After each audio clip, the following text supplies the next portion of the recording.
konsep dasar timbulnya penyakit pada roda atau well. Teori roda atau well, di sini dipentingkan hubungan antara manusia dengan lingkungan hidupnya. Besarnya peranan dari masing-masing lingkungan tergantung pada penyakit yang bersangkutan. Selanjutnya ada model kausalitas roda. Model roda yang menggambarkan hubungan interaktif antara manusia dan lingkungan yang terdiri dari manusia dengan substansi genetik sebagai inti dikelilingi oleh gaya hidup individu, kultur atau budaya, lingkungan biologis, sosial, dan fisik. Ukuran komponen roda bersifat relatif, sangat tergantung pada masalah spesifik penyakit yang dialami oleh seseorang. Model roda memerlukan identifikasi dari berbagai faktor yang berperan dalam timbulnya penyakit dengan tidak begitu menekankan pada pentingnya agen. Selanjutnya konsep dasar. Konsep dasar timbulnya penyakit berdasarkan model roda atau well adalah salah satu pendekatan dalam epidemiologi untuk memahami bagaimana penyakit muncul dan menyebar.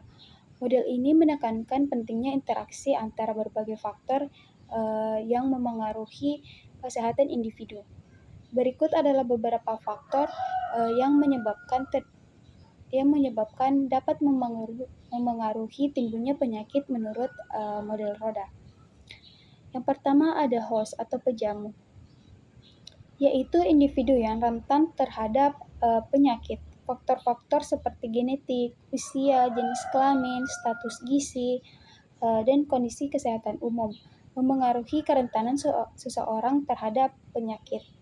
Yang kedua ada agen atau penyebab sakit, yaitu yang berupa mikroorganisme seperti bakteri, virus, parasit, zat kimia, atau faktor fisik seperti radiasi.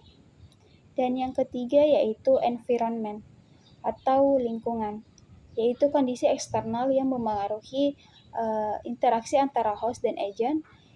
Ini termasuk faktor-faktor seperti kebersihan, sanitasi, iklim, dan kondisi sosial ekonomi. Model roda ini membantu dalam mengidentifikasi berbagai faktor yang berperan dalam timbulnya penyakit tanpa terlalu menekankan pada satu faktor saja. Dengan memahami interaksi antara host, agen, dan environment, kita dapat merancang strategi pencegahan dan pengendalian penyakit yang lebih efektif. Pada gambar tersebut, pada tengah-tengah lingkaran tersebut terdapat inti genetik, kemudian ada host, dan lingkaran yang paling luar ada lingkungan, yang dimana lingkungan ini terbagi menjadi 3, yaitu lingkungan fisik, lingkungan biologis, dan lingkungan sosial. Model ini menggambarkan hubungan manusia dan lingkungannya sebagai roda. Roda tersebut terdiri atas manusia dengan substansi genetik pada bagian intinya, dan komponen lingkungan biologi, sosial, fisik mengelilingi pejamu. Selanjutnya lingkungan sebagai penyebab penyakit. Ada lingkungan biologis, bersifat biotik atau benda hidup seperti tumbuhan, hewan, ataupun serangga yang membawa agen. Lingkungan fisik merupakan wilayah geografis dan iklim, bersifat abiotik atau benda mati seperti air, udara, tanah, cuaca, makanan, rumah, panas, sinar, radiasi, dan lain-lainnya. Selanjutnya ada lingkungan sosial, merupakan interaksi antara host, berupa kultur, adat istiadat, kebiasaan, kepercayaan, agama, sikap, sanitasi, ketersediaan pelayanan kesehatan, kehidupan kemasyarakatan, organisasi sosial, dan politik. Sebagai contoh yaitu peranan lingkungan sosial lebih besar dari lainnya. Ada stres mental. Peranan lingkungan fisik lebih besar dari lainnya pada sunburn. Peranan lingkungan biologis lebih besar dari yang lainnya pada penyakit malaria.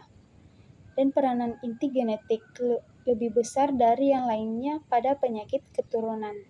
Dan yang terakhir ada kesimpulan yaitu Teori roda menekankan keterkaitan antara manusia dan lingkungannya, dengan faktor-faktor yang paling signifikan memengaruhi kesehatan. Teori ini terdiri dari 3 komponen, yaitu host, agent, dan environment. Memahami faktor-faktor ini membantu dalam mengembangkan strategi manajemen yang efektif dan memahami interaksi antara manusia dan lingkungan.